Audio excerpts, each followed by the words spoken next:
Welcome to the Real News Network. I'm Paul Jay, and today we're in Hadlime, Connecticut with Jane DiResta. Thanks for joining us, Jane.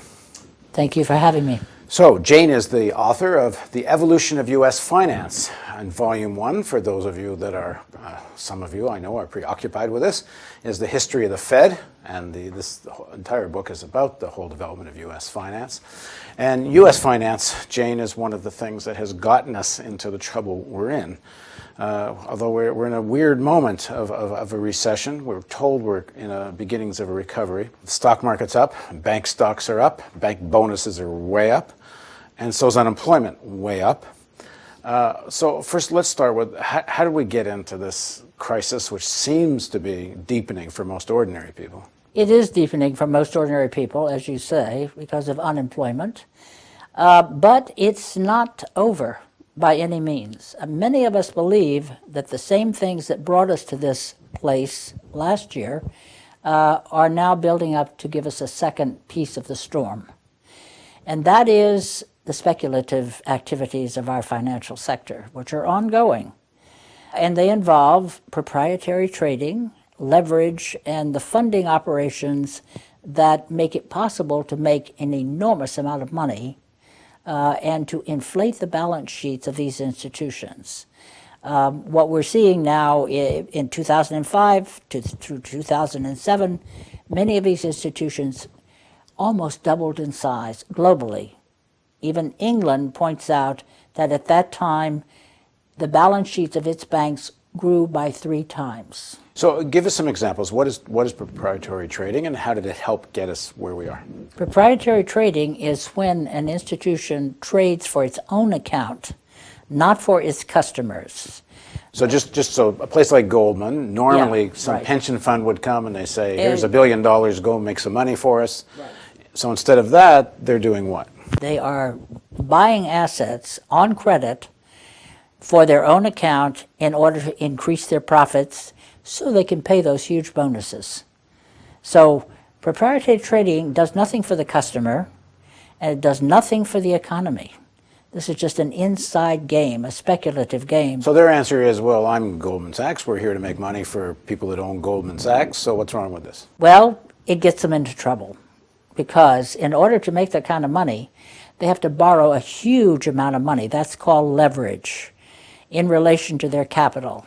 And what we know about that in terms of 10 years ago, because we have the data or the information now, long-term capital management was borrowing almost $100 for every $1 of their own money, their capital. So give us an example of what one of these kind of trades would look like.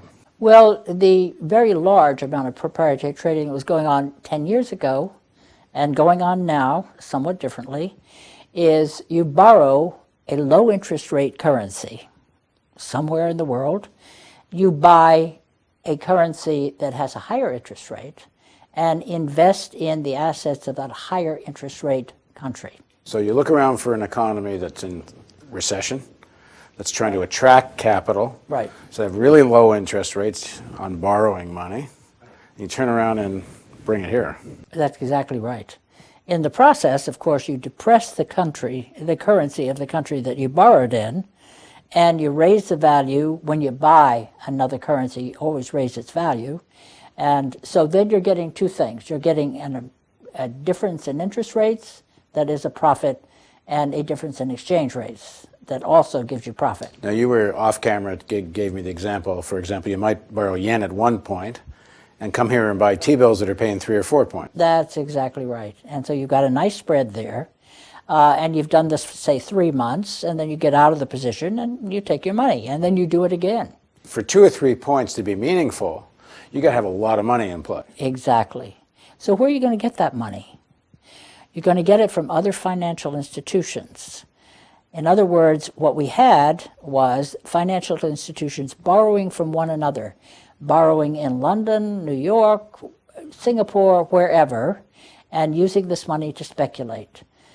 I'm not just the only one who says speculation. The International Monetary Fund at a given point said the global market has become a casino. These are people who were watching it very closely, and they were absolutely right.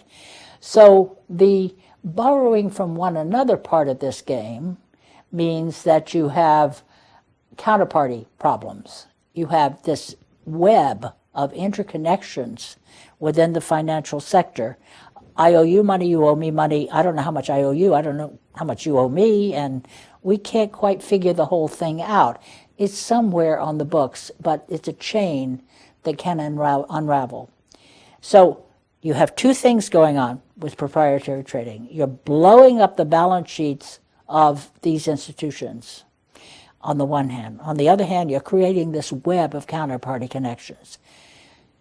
Anything that disturbs the system, that leads to a lack of confidence, because all of this is not transparent. Nobody knows how much anybody's leveraged or how many counterparties they have, etc. Stops the system. It's like the music stops and there's a couple of missing chairs here. So it's the Ponzi scheme, essentially.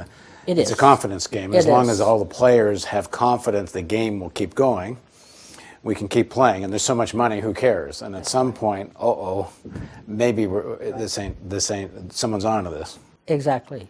So when they lost confidence in themselves, what we had was a run on the financial sector by the financial sector.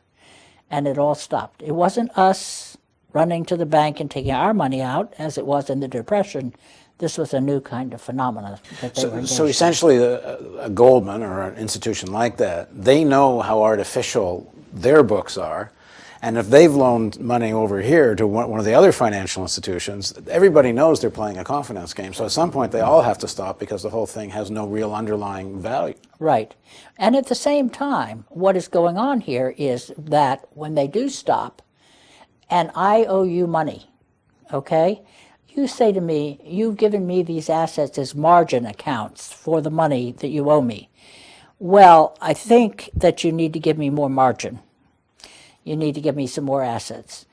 If I do that, then I have to take a charge against my capital. In other words, I have to say, my whole book is not worth what it was. So this amount has to come out of my capital to balance my books. Having done that, of course, I have less capital. And I'm on my way to insolvency. At the level at which they were gambling, insolvency spectacularly fast was upon them.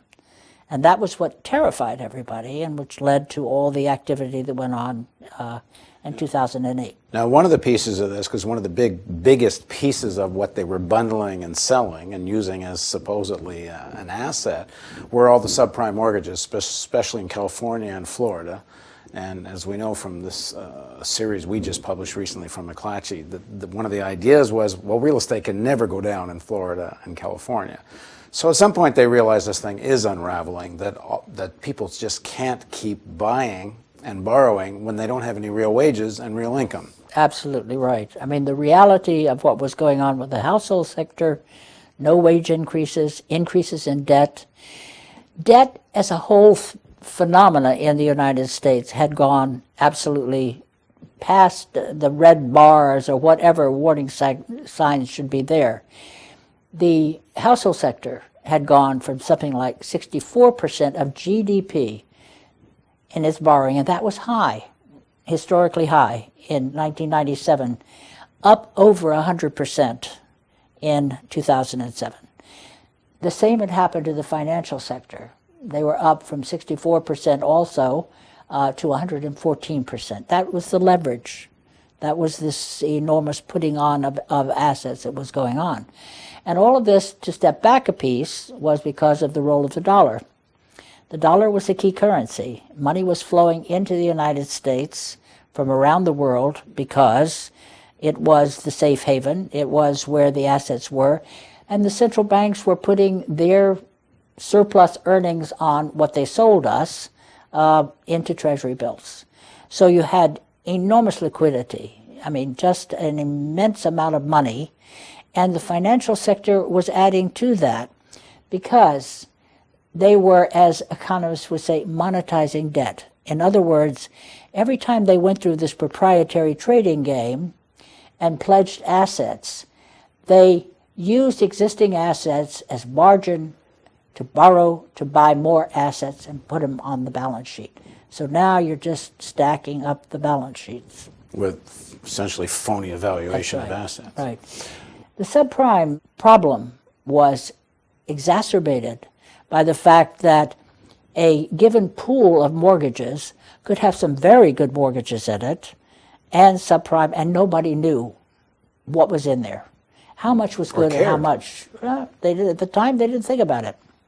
I mean, we saw in the McClatchy series that in the 1990s, this New Century Real Estate that was one of the ones accumulating a lot of mortgages and then packaging and selling them to Goldman. In the 1990s, they were 100% of these mortgages were being reviewed to see if people could actually pay. By 2006, 10% of the mortgages are being reviewed. Like, they didn't even care. That's right. And so what you have is, back in 1984, a piece of legislation that allowed this to happen. Okay, next segment of our interview, let's talk about that. Like, we all thought, us ordinary citizens, there's some regulations about all of this. How could the banks go wild? And so let's talk about how that happened. Please join us for the next segment of our interview, Banks Going Wild, with Jane DeRista.